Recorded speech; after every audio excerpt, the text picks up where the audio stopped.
చదువుకుందాం. దేవునికి మనము ఎలాగ జీవించాలి, దేవుని పట్ల మనము ఎలాగ నడుచుకోవాలి, ఆయనకు లోబడితే మనము వేటిని విడిచిపెట్టాలి అనే విషయాన్ని మనము తెలుసుకుందాం. దేవుని వాక్యంలో గురించి అపోస్తలుడైన పౌలు ఫిలిప్పీలకు రాసిన పత్రిక 3వ అధ్యాయము 7వ వచనము చదువుకుందాం. అయినను ఏవి నాకు లాభకరములే యుండునో వాటిని క్రీస్తు నిమిత్తము నష్టముగా ఎంచుకొంటిని. నిశ్చయముగా నా ప్రభు అయిన యేసు క్రీస్తు గూర్చిన ప్రతి శ్రేష్టమైన జ్ఞానము నిమిత్తమే సమస్తము నష్టముగా ఎంచుకొనుచున్నాను. ప్రార్థన చేసుకుందాం. పరిశుద్ధుడ, మహోన్నతుడ, ప్రేమగల మా తండ్రి, మా స్తుతులకు కారణభూతుడా, నీ కొందనాల స్తోత్రులు ప్రభువా. ఇదిగో తండ్రి ప్రభు, వేకువ జాముని ప్రభు, నీ యొక్క పెద్దల కాడ మేమందరం లేచి నా తండ్రి ప్రభు కొద్ది సేపు ప్రభు నీ యొక్క మాటలు ధ్యానిస్తున్నాగా నీ సన్నిధి కాపుదల ఉంచండి. వచ్చిన ప్రభు ప్రతి ఒక్క సేవకును కూడా మీరు ఆశీర్వదించమని ప్రార్థన చేస్తూ నీ వాక్యంలోకి ప్రభు కొద్ది మాటలు మేము ధ్యానిస్తున్నాగా నా తండ్రి ప్రభు నా నోటికి బోరగా ఉండని నీ శిలువ చేత మరుగుపరుచుకుని అనేకమైన విషయాలు బయలుపరిచి కృప చూపించమని యేసు నామంలో ప్రార్థించి అడిగి వేడుకొని పొంది ఉన్నాం మా తండ్రి, ఆమేన్. మంచిది. దేవుని వాక్యంలో గురించి మనము ఇంతవరకు చదువుకున్న రీతిగా దేవాది దేవుని గురించి మనమందరము కూడా ఆయన సేవలో ఉన్నాము. సేవ చేస్తున్న మనము అపోస్తలుడైన పౌలు ఫిలిప్పీలకు రాస్తున్న ఒక పత్రికలు మనం చూస్తున్నాం. అయినను ఏవి నాకు లాభకరములే యుండునో వాటిని క్రీస్తు నిమిత్తము నష్టముగా ఎంచుకుంటేనే. క్రీస్తునందు ప్రేమ దేవుని బిడ్డలారా, అపోస్తలుడైన పౌలు ఒక మాటలు మనకు రాస్తూ చెప్తున్న మాటలు ఏమిటంటే, ఏవి ఉన్నా మనము దేవుని సేవలో దేవుని పనిలో మనము వాడబడుతున్నట్లయితే సమస్తము కూడా మనము వాటన్నిటిని కూడా విడిచిపెట్టేసి దేవుని కోసము బ్రతకాలి, దేవుని కోసము జీవించాలి. అవి ఏ ఉన్నా సరే, అవి డబ్బు ఉన్నా సరే, ధనం ఉన్నా సరే, వేటి ఉన్నా సరే, వాటన్నిటిని కూడా మనము ఆ నష్టముగా ఎంచుకొని దేవునికి సాక్షులుగా జీవించాలని అపోస్తలుడైన పౌలు మనకు చెప్తున్నారు.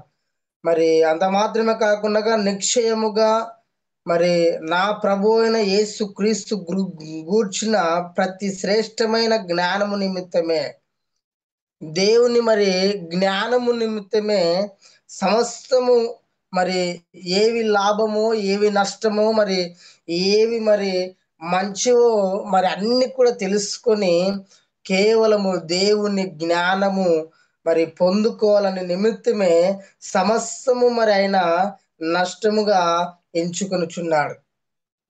క్రీస్తునందు ప్రియమైన దైవజనులారా, మనమందరం కూడా దేవుని నిమిత్తము ప్రతి ఒక్కరు కూడా ఎన్నెన్నో పనులకు కానీ ఎన్నెన్నో ఆ ఇబ్బందుల నుండి, ఎన్నెన్నో అనేకమైన శ్రమల నుండి వచ్చిన వారమే. దేవుడు అంటున్నాడు, ఏవి నీకు లాభకరములే ఉండునో వాటిని క్రీస్తు నిమిత్తము నష్టముగా ఎంచుకోవాలంట. క్రీస్తు నిమిత్తం నిజంగా మనం వాస్తవానికి మనం చూస్తుంటాం. చాలా మంది గొప్ప గొప్ప దైవజనులు కానీ గొప్ప గొప్ప సేవకులు కానీ వారి వారి పనులు ఏమున్నా సరే, జాబ్ ఉండొచ్చు, లేకపోతే ఇంకా ఏమైనా ఉండొచ్చు, దేవుణ్ణి ప్రేమను పొందుకున్న తర్వాత, దేవుని యొక్క ప్రేమను రుచి చూసిన తర్వాత వాటన్నిటిని కూడా సమస్తం కూడా నష్టముగా ఎంచుకోవాలంట. నిజంగా మనం చూసినట్టయితే ఆర్ఆర్కే మూర్తి గారు తన సమస్యని కూడా బంధువులు కావచ్చు, భార్య పిల్లలు కావచ్చు, లేకుంటే తనకున్న యావదాస్తిని అంతా కూడా మరి పక్కన పెట్టేసి కేవలము దేవుని ప్రేమను పట్టుకున్న తర్వాత బ్రతుకుతే మరి ఆయన కోసము బ్రతకాలి. బ్రతుకుతే మరి ఆయన బ్రతికిన 4 రోజులు మరి ఆయన సేవ చేస్తూ బ్రతకాలని మరి దైవజనుడు గొప్ప మరి ఆర్ఆర్‌కే మూర్తి గారు మనము చూస్తుంటాం. మరి భార్యకు కూడా ఎన్నో మరి ఇబ్బందులు, ఎన్నో మరి ఆటంకాలు. మరి బంధువులతోన కూర్చున్నప్పుడు మరి తను ఒక బ్రాహ్మణుడు అయినప్పటికి కూడా మరి వారి మధ్యలో కూర్చున్నప్పుడు నీవు మరి ఆహ్, మా యొక్క మతంలో నీవు ఉండాలంటే నువ్వు యేసుక్రీస్తును విడిచిపెట్టాలి. యేసుక్రీస్తుని నీవు దేవుడని కాడని ఒప్పుకోవాలంటే ఆయన ఒప్పుకోలేదు. ఈయన మరి ఈయననే మరి నిజ రక్షకుడైన యేసుక్రీస్తు ఈయన మాత్రమే దేవుడు, నిన్ను విడిచిపెట్టానని చెప్పేశాడు. చివరికి మరి భార్య కూడా అంటుంది, బంధువులతోన మరి ఇబ్బందులు, తర్వాత పిల్లలతోన ఇబ్బందులు, వీటన్నిటిని కూడా కాదు మరి దేవుడు మరి లేడని చెప్పేసి మన బ్రతికేదో మనం బతుకుదామంటే చివరికి మరి ఆ భార్యను కూడా మరి అట్లయితే కాదు మరి నీవు నేను నీకు కావాలనుకుంటే నువ్వు నా ఒక మార్గంలో నడిచేసి వాళ్ళు పోషించేవాడు దేవుడు, మళ్ళీ నడిపించేవాడు దేవుడు అని ఇవన్నీ కూడా ఒక ఆ సవాలుగా తీసుకొని మరి దేవుని సేవలో మరి మరి ఆర్కే మూర్తి గారు గొప్ప దైవజనునిగా వాడబడ్డాడు. క్రీస్తునందు ప్రియమైన దేవుని సేవకులారా, మనము కూడా మరి సమస్తాన్ని కూడా ఆయన నిమిత్తము, ఆయన జ్ఞానము నిమిత్తము మనమందరం కూడా నష్టముగా ఎంచుకున్నట్లయితే దేవుడు ఒకానొక రోజు మరి ఏ రీతిగా అయినా మనల్ని బలపరుస్తారు. కొంతమందికి ఉండొచ్చు మరి సేవలో వచ్చిన తర్వాత కొన్ని ఆటంకాలు, కొన్ని మరి ఆటుపోట్లు మరి ఉండొచ్చు. కొంతమంది కూడా మరి చీటి మోటులు మరి మాటలతోన కూడా మరి ఇబ్బంది పెడుతుండొచ్చు. కానీ మనం దాన్ని ఏవి కూడా లెక్క చేయకుండగా నిజంగా మరి నా యేసుక్రీస్తు ప్రభు గొప్పవాడు. నన్ను మరి బలంగా నన్ను నడిపించేవాడు ఆయన్నే. నా శ్రమల్లో మరి నాకు తోడుగా ఉన్నవాడు ఆయన్నే. మరి దావీదు మహారాజు అంటాడు, నా శ్రమలో నేను యెహోవాకు మొరపెట్టి తిని ఆయన నాకు ఉత్తరం ఇచ్చాడు. నిజమే కదా మరి. మన శ్రమల్లో మరి ఇబ్బందులు మనము ఎనికి వైపు చూడకుండగా మరి ముందు మరి ఆయన మరి చేయి పట్టుకున్న మనము ఆయన చేయి పట్టుకుని అలాగే నడుచుకుంటూ పోతే మార్గము చూపించేవాడు దేవుడే. అంత మట్టుకే కాకుండా మరి ఏవి నీకు లాభకరములకు మరి అవన్నిటి కూడా మరి పక్కన పెట్టేసి మరి దేవుని మరి ప్రేమను కనుగొనాలంటే ఆయన జ్ఞానము మనం పొందుకోవాలంటే వీటన్నిటిని కూడా విడిచిపెట్టాలంటున్నాడు. ప్రేమైన దేవుని బిడ్డారా, మరి ఒక పొలము దున్నేవాడు నాగలి మీద చేవేసిన తర్వాత వాడు అలాగనే పొద్దసానం ఆ యొక్క పని మొత్తం అయిపోగొట్టే వరకు ఆ యొక్క ఆ పొలాన్ని దున్నుతూనే ఉంటాడు. ఏమి చూడడు. వానికి ఎన్ని మరి ఎంట కొట్టినా మరి ఎన్ని చెమట వచ్చినా కూడా వాడు ఏమి చూడడు. కానీ ఆ యొక్క పొలమంతా కూడా అయిపోయేసరికి చివరి దాకా వాడు కష్టపడుతూనే ఉంటాడు. సౌకులైన మనము కూడా మరి దేవుని పనిలో ఒకసారి మనము ఆయన ప్రేమను పట్టుకున్నాము, ఆయన జ్ఞానము మనము పొందుకోవాలంటే ఇంకా మరి ఇంకా సేవలో ఎన్ని ఆటుపోట్లు ఉన్నా కూడా మరి నమ్మకంగా మనం ఆయన మార్గంలో పోతూనే ఉండాలి. పోతుంటే మరి దేవుడు మనకు తోడుగా ఉంటాడు. మరి మనకున్న మరి యొక్క బంగారు కావచ్చు, ధనాన్ని కావచ్చు, ఇల్లు కావచ్చు, భార్య పిల్లలు కావచ్చు, కుటుంబం కావచ్చు, ఏదైనా సరే సమస్తాన్ని మరి నష్టముగా ఎంచుకొని దేవుని పనిలో మనం వాడబడాలి. అంత మాత్రమే కాకుండా మరి ఇంకొక మాట అంటున్నాడు. అదే మరి 3వ అధ్యాయం 17వ వచనంలో, సహోదరులారా మీరు నన్ను పోలి నడుచుకొనుడి, మేము మీకు మాదిరిమైన మరి ప్రకారము నడుచుకొను వారిని గూర్చి మరి వారిని గురిపెట్టి చూడుడి. అనేకులు క్రీస్తు శిలువకు శత్రువులుగా మరి నడుచుకొనుచున్నారు. వీరిని గూర్చి మీతో అనేక పర్యాయములు చెప్పి ఉన్నప్పుడు మరి ఏడ్చుచు చెప్పుచున్నాను. మరి అపొస్తలుడైన పౌలు అంటున్నాడు, ఏమని అంటున్నాడంటే, మరి సహోదరులారా మీరు నన్ను పోలి నడుచుకొనుడి. సేవకులైన మనము మరి విశ్వాసులకు ఒక మాదిరికరంగా జీవించాలి. మరి పలానా సేవకుడు, పలానా దైవజనుడు మరి ఆయన దేవుని పట్ల నమ్మకంగా జీవిస్తున్నాడు. మరి దేవుని పట్ల యథార్థంగా ఉన్నాడు. దేవుని పట్ల మరి విశ్వాసం కలిగి ఉన్నాడు. ఆయన ప్రవర్తన అంతా కూడా మరి విశ్వాసులైన వారు మనల్ని గమనిస్తుంటారు. అనుదినము ఈయన ఏమి చేస్తుంటాడు, ఎలా మాట్లాడుతుంటాడు, ఎక్కడికి వెళ్తుంటాడని మరి అనేకమైన కనులు మన ఎదుట మరి ఉంటాయి. మేము దేవుని బిడ్డలారా మరి మనమందరం కూడా బహు జాగ్రత్తగా కలిగి ఉండాలి. మనం దేవుని పట్ల ఉంటున్నాము. మనం బోధిస్తున్న మాట మరి చెప్తున్న మాటలు కావచ్చు, మరి అనేకులకు మరి వివరిస్తున్న మరి ఆ యొక్క మాటలు కావచ్చు, కానీ బహు జాగ్రత్తగా కలిగి ఉండాలి. ఒక సేవకుడు అంటున్నాడు మరి ఒకానొక రోజు నాతో అన్నాడు, మనము బోధిస్తున్నప్పుడు గాని, సేవలో మనం వాడబడుతున్నప్పుడు గాని, నీ కనులంట మరి అనేకులను చూడొచ్చంట. కానీ అనేక కనులు మన మీద ఉంటాయంట. కాబట్టి మరి సేవకులైన మనము మరి బహు జాగ్రత్త కలిగి ఉండాలి. దేవుని మరి ఆ గురిని మరి విడిచకుండగా ఆయన వాక్యాన్ని మరి ప్రకటించుకుంటూ వెళ్ళిపోవాలి. నేటి దినాల్లో మరి సేవకులైన వారు మరి డబ్బు వైపు గాని, ధనం వైపు గాని చాలా మట్టుకు చూస్తుంటారు. వారికి మరి దేవుని ప్రేమ అంటే తెలియదు. చాలా మట్టుకు మరి ఆ డబ్బు వైపు చూసే వారికి దేవుని ప్రేమ తెలియదు. క్రీస్తునందు ప్రేమ మరి దేవుని బిడ్డలారా మరి దేవుని ప్రేమను పొందుకోవాలంటే నీకున్న యావదాస్తినంతా కూడా విడిచిపెట్టేసి ఆయన ప్రేమ వైపు నువ్వు చూసినట్టయితే దేవుడు నీకు బలపరిచి నిన్ను ఇంకా మరి అనేకమైన జ్ఞానము చొప్పున మరి తన పరిచయలు వాడుకుంటాడు. అంత మాత్రమే కాకుండా మరి క్రీస్తు నిమిత్తము అనేకులు క్రీస్తు శిలువకు శత్రువులుగా మారుచున్నారు.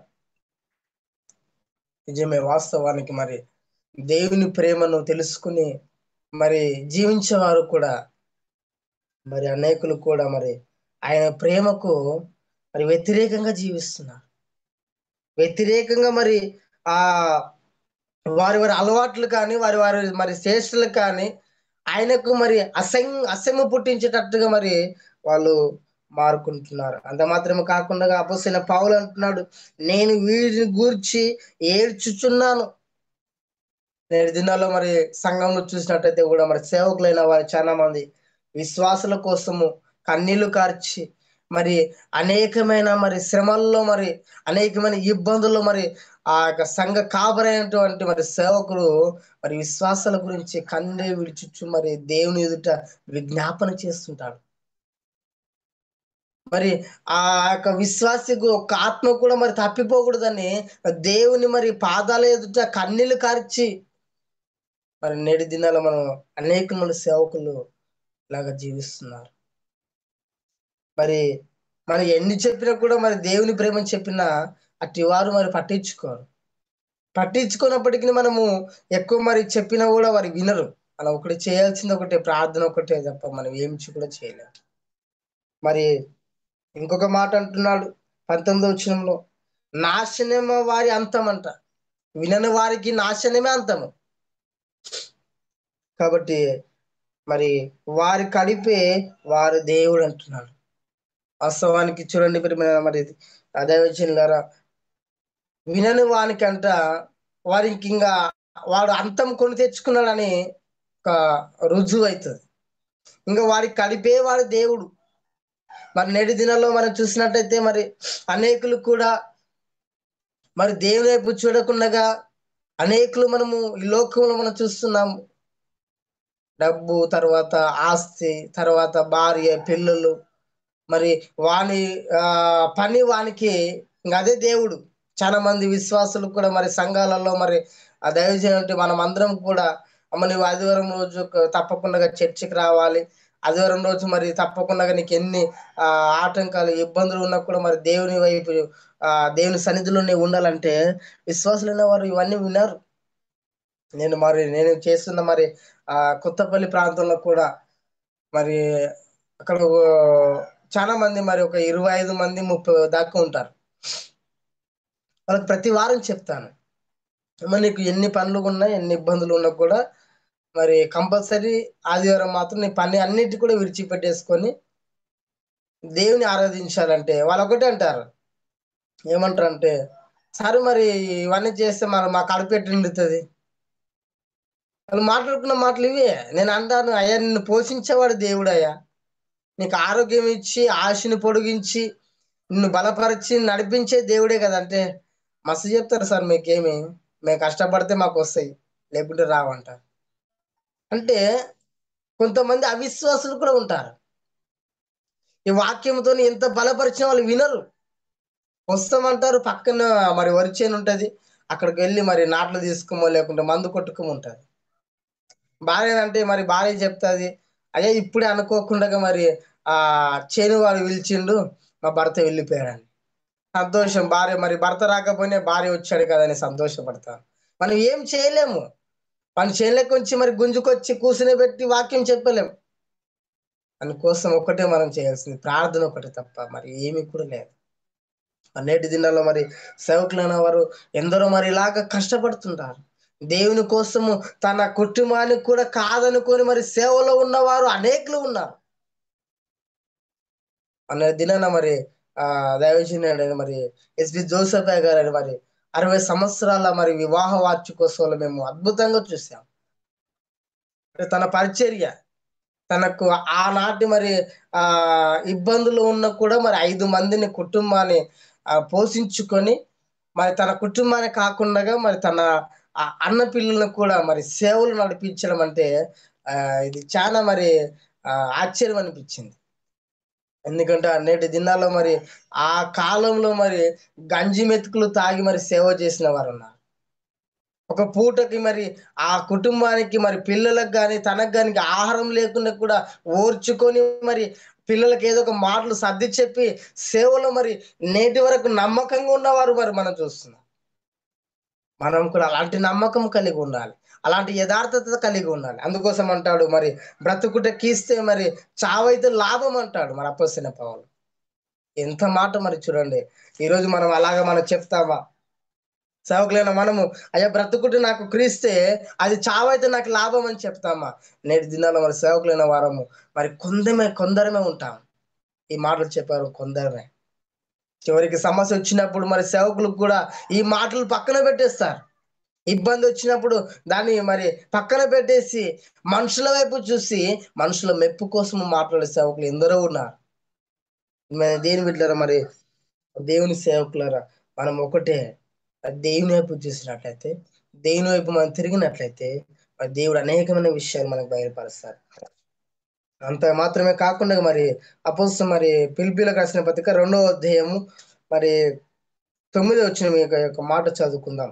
అందుచేతను పరలోకమందున్న వారిలో గాని, భూమి మీద ఉన్న వారిలో గాని, భూమి కింద ఉన్న వారిలో గాని, ప్రతి వాని మోకాలు యేసు నామములో వంగినట్లు, ప్రతి వాని నాలుకయు తండ్రి అయిన దేవుని మహిమార్థమై యేసుక్రీస్తు ప్రభువని ఒప్పుకొనున్నట్లు దేవుడు ఆయనను అధికంగా మరి హెచ్చించి ప్రతి నామమునకు పై నామము ఆయనకు అనుగ్రహించును.